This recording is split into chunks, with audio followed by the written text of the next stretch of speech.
And talks of an economic slowdown have been rampant in the country in the wake of the political turmoil Kenya finds itself in. I still have Brian Mutie, a political analyst, with us here in studio as we take a look at the situation in the country unfolding after the return of Raila Odinga from the US. But what has been apparent from all of this? I mean, there has been proposals of an executive that allows for more inclusion, creating more positions for the opposition, so you do not have a winner-takes-all situation. But what remains clear is that an election, whether it be the 26th repeat election, whether it be a new election in 90 days, will not solve the problems Kenya finds itself in. Many say dialogue really is the only solution. But what is this dialogue? Help us demystify this. Absolutely. Thank you, Michelle. I think when you talk about dialogue, this is something that has been mooted by civil society. And dialogue takes some various stages or forms. And I want to delve on track 1, track 2, track 3, and track 4. But for the purposes of the audience, the dialogue that we are agitating is at track 2. Because it is always mooted by the civil society, members of the clergy and NGOs and so on and so on. When I talk about track 1, of course, it comes at a time when the country is so hurting and there's a lot of, chaos, a lot of loss of life, a lot of loss of blood.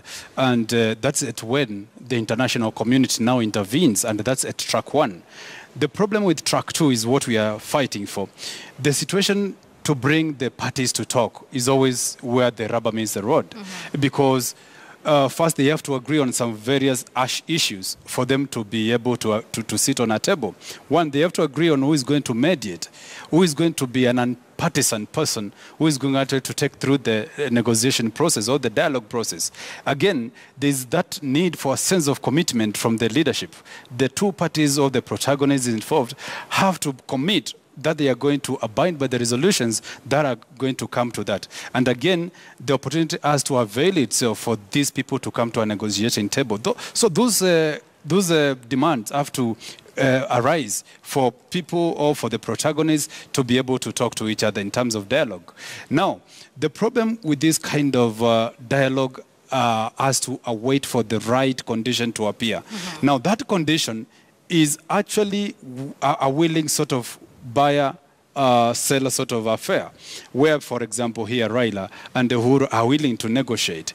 So the situation has to place itself on the table. Has it placed itself on the table as we are talking now? Not yet, until some characteristics actually exhibit themselves out there in the public domain, that there is really need for these people to talk. So we are yet to come to that situation, Michelle. I'm sorry to tell the country, yet that the situation is not yet ripe. It might take some few weeks, it might take a month, it might take longer than that for these two protagonists to come and talk. And therefore, for them to agree on who is going to be the referee for that matter, somebody who is agreed upon by the two, is always the problem, because the church, as it has fronted itself to negotiate on this, might not be seen to be a non-partisan sort of entity. Right. It will always be viewed in terms of the composition, the Karanjas there, of course, coming from one side of the political divide, the Otienos involved there are also not going to give a fair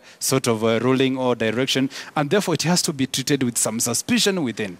So what is the way forward? The way forward is actually the members of the professional body also to take charge, because as much as governance experts, political analysts are all coming to all TVs to give this kind of views, but they are also taking that backseat. They are following the politicians, yet the politicians are the source of the problem where we are. So where are they? They also need to proactively participate in also giving direction on what is the best way possible for this country to move forward. Right. As I wind up on this one, of course, all is not lost.